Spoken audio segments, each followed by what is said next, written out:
Hi, it's Jen and welcome to my channel, and today I want to talk about the thing that's holding you back most in life.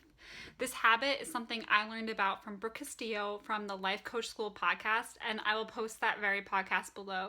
This podcast has changed my life, and I listen to it all the time whenever I feel like doing this horrible thing that gets in the way of all of your dreams.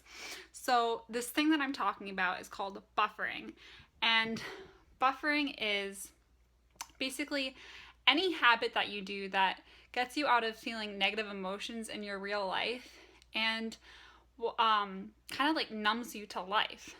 You might recognize the term buffer from chemistry. It's basically a substance you add to a chemical so that it becomes neither too acidic or too basic.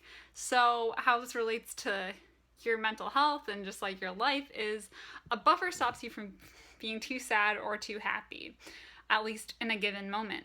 But I really believe that down the line, it just makes you unhappy.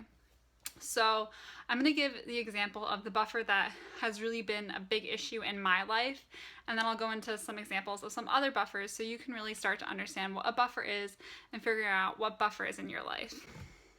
To start though, just start thinking about what do you do when you're stressed, and it should be a habit that you do that stops you from doing the real things in life that you want to do. It stops you from going after your real life goals. So to be clear, a buffer is anything that you use to avoid negative emotions in your life, and it usually comes with, or always comes with, a side effect that's either as negative as the benefit that you got from the buffer or worse. It's also important to point out that what might be a buffer for me might not be a buffer for you, and what might be a buffer for you might not be a buffer for me. So my buffer that was a big issue for me was Netflix. This all started freshman year in college. I had never heard of Netflix before, but I got to college, and first of all, I did really well in high school, and I got into my dream school, Cornell. And I did not do as well as I thought I was going to do the first semester at Cornell. I didn't do bad, but I just didn't get straight A's like I thought I would. And this got me starting to give into the imposter syndrome, except I think it was only on a subconscious level. But I was starting to think like maybe everyone around me really is smarter or has more drive, or this stuff just comes easier to them.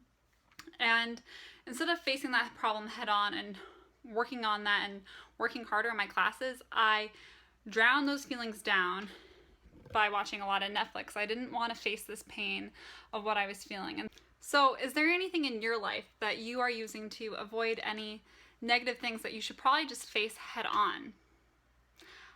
A lot of things that are considered buffers are overeating, over drinking, drugs, that kind of stuff. Like, a big thing about my Netflix addiction was that my friends didn't look down on it. They would all just say, oh, I'm addicted to Netflix too, or oh yeah, I just binge watched this whole show the other day.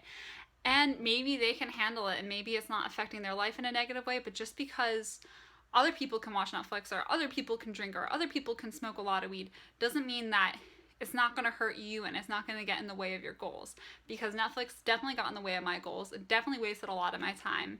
And I am so much better off now that I don't watch it anymore. The way I got over my Netflix addiction was I started watching YouTube instead of Netflix, which was still a buffer. I was still buffering when I first started watching YouTube.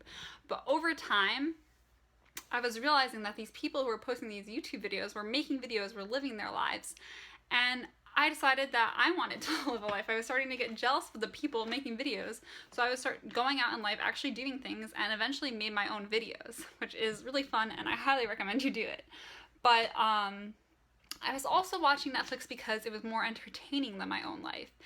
And I decided, you know what, I want to make my life entertaining. I don't want to watch these people. I don't want to watch these actors. I want to be the actor. I want to be the person living out my life. So that's why in my video, the biggest epiphany I ever had, I ended by saying, your life is a movie. Don't watch the movie. Be the actor.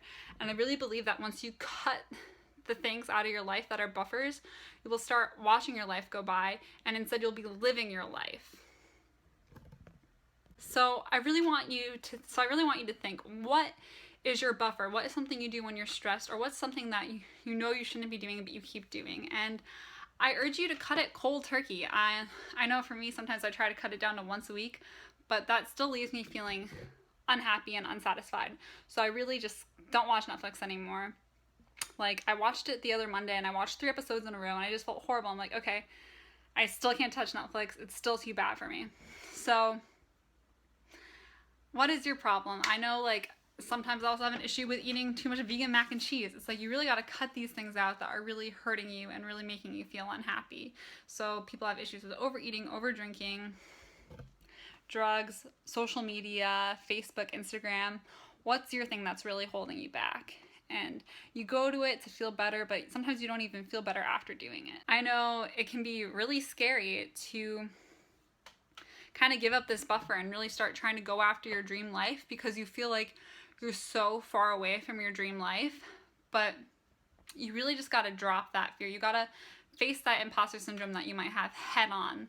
Even if you're not in school anymore, you still have imposter syndrome if you believe that you can't the dreams that you want most in life. So you have to face it head on. Don't ignore it. Don't drown it out with your buffer. Instead, face it head on, beat it down, and then start living and going after your dream. I promise that if you buffer your way out of it, you're never going to achieve your dream. But if you get rid of that buffer, if you face your obstacles head on, you are much, much more likely to achieve your dreams.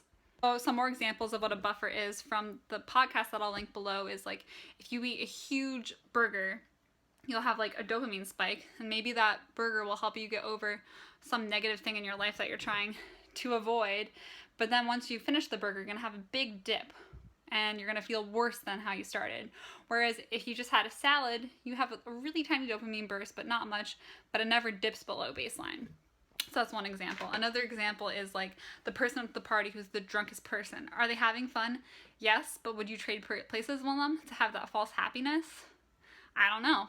So think about false happiness. You get false happiness from these buffers, and maybe you shouldn't have that false happiness. Maybe you should feel the negative emotions that you're having in your life. Maybe you're having a negative emotion because you're not working a job that you want to be in, or maybe you're not satisfied with your grades.